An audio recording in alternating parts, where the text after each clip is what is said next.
Hey folks, welcome back to the channel. So I want to quickly let you know that this is pretty much going to be the last video where I am talking as I normally have.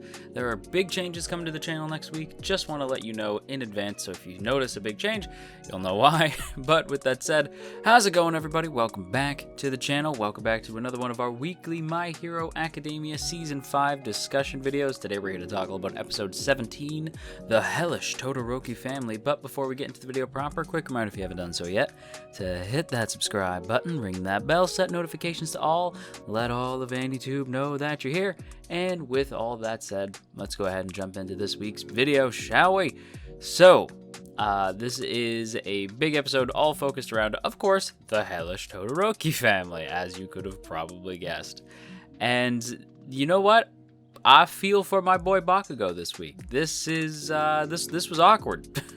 this was awkward as hell. As I kind of expected it to be. So this whole episode, as I mentioned, is very much focused around the Todoroki family, which means it's got a lot of drama. There's a lot of family stuff to work through, and Bakugo and Deku are there because they get invited. That had to have been hella awkward. There's no other word for it. Bakugo rightfully calls it out as saying, like, how could you invite us here if you're gonna talk about all this sensitive crap? Like, to Bakugo, it's just like, why even invite us? Like, you know what I mean? Like, to him, I get where he's coming from, where he's like, this feels like you guys needed to work some stuff out, and I get that you wanted to meet us, but like, man, this could have been worked out first. But it is ultimately a good thing that they showed up, since Deku then gets to have this big talk with Todoroki, who I guess I should call Shoto, since we're talking about the Todoroki family. But I've always just referred to him as Todoroki. I don't think I've ever really referred to him as Shoto in my life. Shoto! But yeah, Deku has a conversation with Shoto, and just says, like, I think you're ready to forgive. And as he's telling him this, he says it in like a room where both Natsuo and Endeavor can hear him say it. And there's, like, during the conversation that he has with Todoroki, which is very one-sided, Deku just says, I think you're ready to forgive him because you're a good person. And that's true. But man, that must have felt awful if you were Natsuo. Ooh, I know Deku didn't mean it like that, but hot damn. Literally hot damn, because, you know, fire powers. Anyway, that must have felt awful. Because here's the thing, right? The way they deal with trauma this week, it was very real. And I can understand where Natsuo was coming from. You know, Natsuo and Endeavor healing and moving forward seems almost impossible. It seems so unlikely at this point, because too much has happened and too much time has passed. And Natsuo, like, there's times in the episode where I'm like, oh, come on, give him a chance, because we know Endeavor, right? Like, we know this guy, right? We know how he's feeling, we know what he's thinking, and we know that he's doing his best to atone, not redeem himself, atone. Right? And in order to do that, he wants the whole family to at least hear him out, right? So, we get it. But I can also completely understand where Natsuo is coming from. Because what Endeavor did is kind of unforgivable. It is, you know? Like, what he did to that family and what he put that mom through until this boiling point, pun intended? Jesus? Until it reached this boiling point. Like, it's understandable why Natsuo would feel that way, you know, like, why he is upset. And I feel like we've all been Natsuo, where you feel like you're aware that maybe you should forgive, but you just can't do it.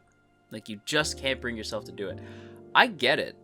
Like, I understand his dilemma of not wanting to move on, you know, like, not accepting, because and he doesn't see the Endeavor that we see. You know, he doesn't see this guy who's been put through the ringer and is trying to atone because he knows he was a dick, right? Endeavor at this point knows that what he did was horrible and it was wrong. But it's been too long. You know, he took too long.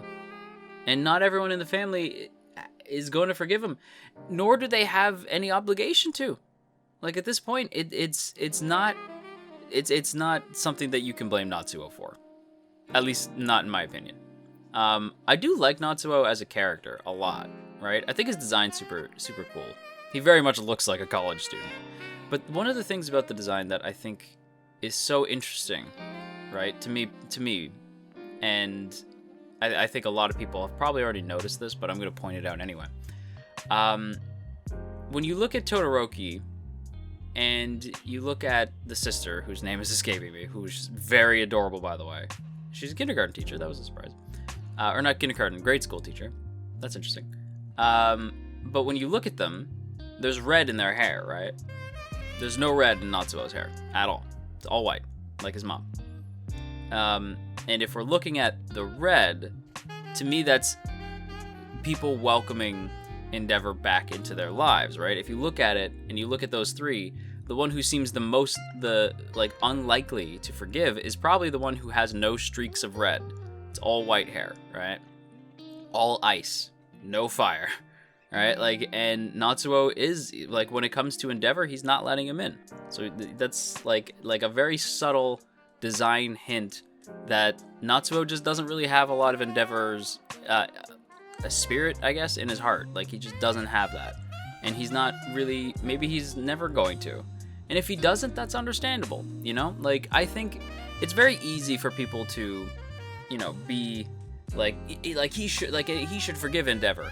It's also very easy for people to be like, of course, like, Natsuo shouldn't forgive Endeavor, and none of them should, right? It's very easy for people to do that. And I think with a story like this, it's very easy to make one side seem right and the other side seem wrong. And I think Horikoshi does a very excellent job at making it very much shades of gray across the board. And I do think some people get a little too caught up in it because, again, it's not real. You know, it's a story, it's an anime, it's not real, so you don't have to get actually mad at people when they say I like Endeavor or I agree with Natsuo. But I do think it's an interesting talking point, right? Because it's sort of it depicts a family trauma in a really delicate and interesting way. And I have to give Horikoshi credit because I think he really did a good job with it. Endeavor's dream, in particular, is also very sad. That Endeavor keeps having this dream of his family, like, enjoying, like, a dinner together and laughing and talking. And he's horrified because he's not there every time. Every time he has this dream, he's the one who's not there, and he knows why, right? Like, he knows that he's off being the number one hero, right? He's off trying to save the world, but it means that he can't be there. So even if he does fix his family, he's not gonna really be there to see the rewards of that. You know, he might not even be welcome, right? Like, that's haunting him. But that's part of the atonement, is knowing that, like, you're gonna try to fix this family, but they might not want you back, my guy. Right? Like, that's the thing, is, like, you might have done too much bad. You know, another show that handles atonement versus redemption really well is Fruits Basket. And I'm not going to say which character or anything, but you know if you've seen Fruits Basket. And Endeavor does give me that character vibes, where it's like, it does feel like they're aware that not everybody's going to forgive them. And that's just human nature, you know? That's just, you know, the way it is, right?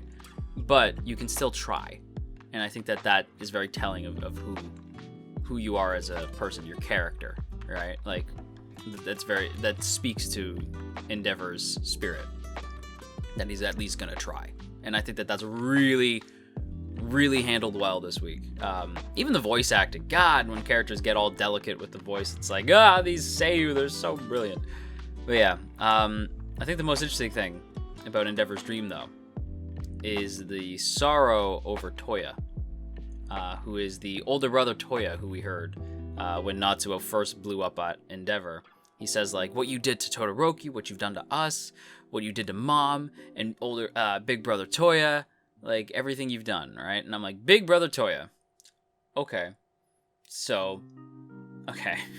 Anime only time. And I swear to God, if you're a manga fan, for the love of all that is holy, keep your mouths shut. This is anime-only discussion, okay? And if you're going to talk about this in the comments, make sure you specify that you're anime only. And if you're going to talk about it and you're a manga fan, you guys already know what to do. Either Asterix laughs in manga, Asterix, and the other manga fans will know what you're talking about. Or you could do like a spoiler warning, put a bunch of enter, like hit enter a bunch of times so you put a ton of space so that you get the read more, then say your spoiler. But Toya is very clearly Dobby. Like, I feel like if it's not, I'd be shocked. Because, come on. Like, it's gotta be, right? Right? Like, that, I don't have, like, proof or evidence. It's just like, yeah, right? Because we've seen Dobby have, like a hate boner for Endeavor, right? Like, that he just hates Endeavor, right? And we've seen him have, like, you know, fire powers like Endeavor. It's Toya, isn't it? It's gotta be, right? Like, I feel like if it's not, again, I'd be absolutely shocked. But again, if you're a manga fan, for the love of God, don't say anything. But yeah, and if you must, spoiler tag it, please. But anime onlys, my fellow anime onlys, this is obvious, right? This is very obvious. It feels obvious, but I don't know. That's just my 2 cents. I think this week's episode, honestly, as a whole, was really solid, especially after last week. Like, I said last week was good. Like, I felt like it was good. It was nice to see Selkie again. I like anytime we get to hang out with Froppy, because Froppy's one of my favorite, or Froppy, however you want to say it, but Froppy's one of my favorites. So it was nice to hang out with them. It was nice to see Selkie again. I really like that character. But it felt wildly out of place, right? Like, just wildly out of place, and it felt like it was padding for time, and it just felt unnecessary, right? And I'm getting really sick of people saying, like, oh, but the movie, it wasn't a beach episode, it was tying into the movie. If it takes place on the goddamn beach, like, it's a beach episode. Bruh, come on, don't even play with me. Like, it's not a beach episode. It was on the beach. It had the friggin', like, female cast in swimsuits playing around on the beach. It's a beach episode.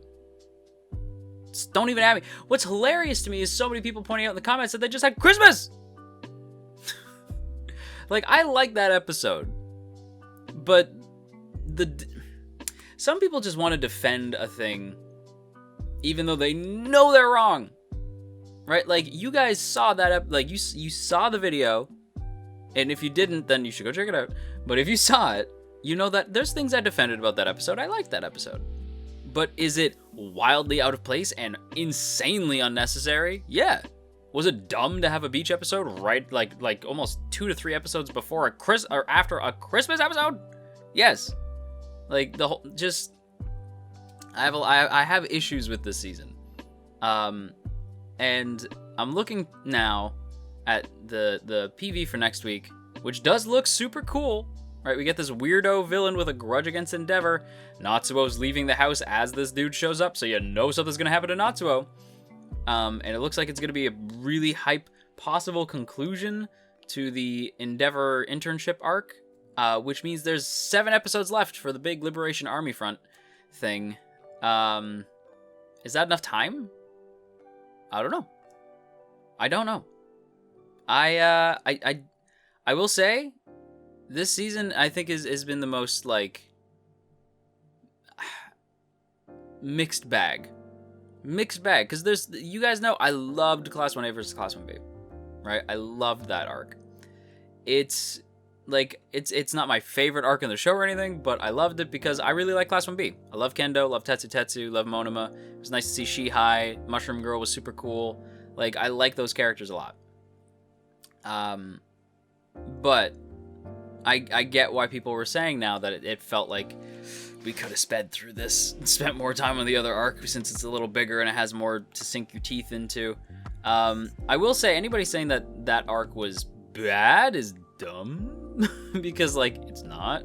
Like, I've seen people say, like, does anybody else notice that the animation quality has dipped? I don't know what show you're watching, but no, I didn't notice that. But yeah, I don't know. I'm seeing the point now. Like, I'm seeing the point that that manga fans are bringing up, where it's like the pacing feels weird. And I didn't notice because the pacing in the Class 1A versus Class 1B arc felt fine, but this arc does feel stretched. Like, this one feels stretched out and, like, odd. There's just something weird about it. Because, again, as an anime only, I don't know the source material, right? But even not knowing the source material, it feels stretched and weird. Like, there's just something about it that feels off, and I don't know what it is. So we'll see what happens. I still think this season is good. Like, I think it's good. But going up against Season 4, which I thought was, like, super good, like great, like amazing even, like I really liked Season 4. Season 5 hits a little different in a not so great way, but I still think it's good. I don't know. I rambled on at the end a little bit more than I thought I would, but anyway, that's it for me, folks. So I hope you guys enjoyed today's video. If you did, don't forget to boop that up snoot, share if you care, leave a comment down below, and of course, make sure that you hit that subscribe button and ring that bell, set notifications to all, let all of AniTube know that you're here. And before we go, as always, I want to give a big thank you to the good folks in the T Squadron. Look at these beautiful people. Look at all these beautiful names, and hey, if you'd like to join these beautiful people, there are 2 ways to do so. The first is by hitting that Patreon link in the description. For just a single $1, you can help support this channel and see your name scrolling past the screen here, or you can check out that join button right beside the sub button that gets you a badge next to your name, some emotes to spam in the comments, and your name scrolling past the screen here. It is a little bit more than $1. I believe it's like $4.99 or something like that, but you get a little bit of added details in the comments and stuff like that. So if that sounds cool to you, either check out that join button, check out the Patreon page. Either way, it is super appreciated. So once again, a big thank you to the good folks in the T Squadron. And that's it for me. So until next time, bye!